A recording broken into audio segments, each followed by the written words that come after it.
Assalamualaikum warahmatullahi wabarakatuh. Halo semuanya, selamat pagi dan salam hormat kepada Bapak Tutor. Perkenalkan, nama saya Nadiatul Mufidah, mahasiswi program studi Ilmu Komunikasi Universitas Terbuka UPJJ UT Malang. Saya berasal dari Desa Tanggulangin, Kecamatan Kejayan, Kabupaten Pasuruan. Cita-cita saya adalah menjadi seorang praktisi komunikasi profesional yang mampu berperan dalam dunia media dan pendidikan serta berkontribusi menciptakan masyarakat yang cerdas dan beretika dalam berkomunikasi. Karena saya memiliki keinginan untuk menjadi seorang praktisi komunikasi setelah lulus nanti, maka pada kesempatan kali ini saya akan membawakan materi pembelajaran dengan judul Komunikasi Efektif dalam Kehidupan Sehari-hari. Tujuannya agar saya dapat belajar menyampaikan pesan dengan baik dan melatih kemampuan komunikasi saya. Tema ini saya pilih karena komunikasi merupakan bagian penting dalam kehidupan manusia. Melalui komunikasi, kita bisa saling memahami, bekerja sama, dan membangun hubungan sosial yang harmonis. Namun, komunikasi tidak selalu berjalan dengan baik. Banyak kesalahpahaman yang terjadi karena pesan tidak disampaikan atau tidak dipahami dengan tepat. Oleh karena itu, penting bagi kita semua untuk memahami apa yang dimaksud dengan komunikasi efektif. Komunikasi efektif dapat diartikan sebagai proses penyampaian pesan dari satu pihak ke pihak lain yang mampu menghasilkan kesamaan makna. Sehingga pesan yang disampaikan dapat diterima dan dipahami sebagaimana yang dimaksudkan oleh pengirim pesan. Komunikasi yang efektif tidak hanya tentang bagaimana seseorang berbicara, tetapi juga bagaimana ia mendengarkan, memahami konteks, serta menyesuaikan cara berkomunikasi dengan situasi dan lawan bicara.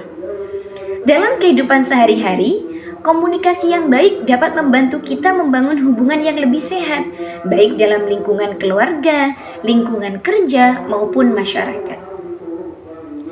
Untuk berkomunikasi secara efektif, seseorang harus memahami unsur-unsur dasar dalam komunikasi seperti pengirim pesan, penerima pesan, isi pesan, saluran komunikasi, dan umpan balik. Kelima unsur ini saling berkaitan satu sama lain. Misalnya, seorang guru yang menyampaikan materi kepada siswanya bukan hanya harus menjelaskan dengan jelas, tetapi juga memperhatikan apakah siswa memahami materi tersebut melalui respon atau pertanyaan. Begitu pula dalam kehidupan sosial, komunikasi yang berhasil selalu ditandai oleh adanya timbal balik dan saling pengertian antara pihak-pihak yang terlibat. Komunikasi yang efektif biasanya memiliki beberapa karakteristik penting. Di antaranya, pesan yang disampaikan jelas dan terstruktur, bahasa yang digunakan sesuai dengan kemampuan penerima pesan, serta adanya rasa empati dan saling menghargai dalam proses komunikasi. Seseorang yang mampu berkomunikasi dengan efektif juga dapat menyesuaikan gaya berbicara dengan lawan bicaranya. Misalnya, ketika berbicara dengan orang yang lebih tua, kita perlu menggunakan bahasa yang sopan dan nada bicara yang lembut. Sedangkan ketika berbicara dengan teman sebaya, kita bisa menggunakan gaya yang lebih santai tanpa menghilangkan rasa hormat. Hal-hal kecil seperti ini menunjukkan kemampuan seseorang dalam memahami konteks komunikasi. Namun, dalam praktiknya, komunikasi tidak selalu berjalan dengan mulus. Terkadang muncul berbagai hambatan yang membuat pesan tidak tersampaikan dengan baik. Hambatan ini bisa bersifat fisik seperti gangguan suara atau jarak yang terlalu jauh, dan bisa juga bersifat psikologis, misalnya karena perasaan marah, malu, atau kurangnya percaya diri. Ada pula hambatan semantik, yaitu ketika seseorang salah menafsirkan makna suatu kata atau istilah. Selain itu, perbedaan budaya juga dapat menjadi penyebab terjadinya kesalahpahaman dalam komunikasi. karena setiap budaya memiliki cara dan norma komunikasi yang berbeda-beda. Untuk mengatasi hambatan-hambatan tersebut, kita perlu memiliki kesadaran komunikasi, yaitu kemampuan memahami diri sendiri, memahami orang lain, serta menyesuaikan pesan agar dapat diterima dengan baik oleh semua pihak. Komunikasi efektif memiliki peran yang sangat penting dalam berbagai aspek kehidupan. Dalam lingkungan keluarga, komunikasi yang baik dapat menciptakan hubungan yang harmonis dan saling memahami antar anggota keluarga. Selanjutnya, dalam dunia pendidikan, komunikasi membantu antara guru dan siswa dalam proses belajar mengajar sehingga tujuan pembelajaran dapat tercapai dengan optimal. Sedangkan dalam dunia kerja, komunikasi efektif menjadi kunci dalam membangun kerjasama tim, menyelesaikan konflik, serta menciptakan lingkungan kerja yang kondusif dan produktif.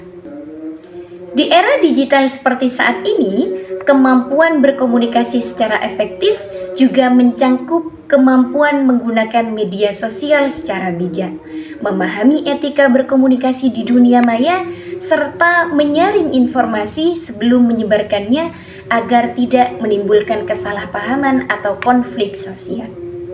Dari penjelasan tersebut dapat saya simpulkan bahwa komunikasi efektif bukan hanya keterampilan teknis, tetapi juga keterampilan sosial yang melibatkan empati, kesadaran diri, dan kemampuan memahami orang lain.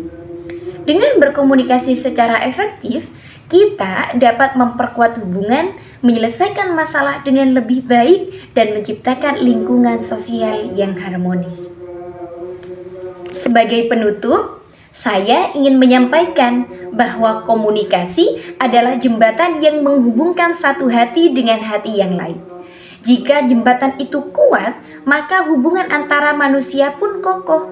Oleh karena itu, mari kita belajar menjadi komunikator yang baik, bukan hanya pandai berbicara, tetapi juga mampu mendengarkan dengan sepenuh hati. Saya pribadi memegang sebuah moto hidup yang selalu saya jadikan pegangan, yaitu kata yang baik dapat membuka pintu hati dan komunikasi yang tulus dapat membuka jalan menuju keberhasilan. Terima kasih telah menyimak video pembelajaran ini. Semoga materi yang saya sampaikan bermanfaat dan dapat diterapkan dalam kehidupan sehari-hari. Sampai jumpa di kesempatan berikutnya dan tetap semangat belajar. Wassalamualaikum warahmatullahi wabarakatuh.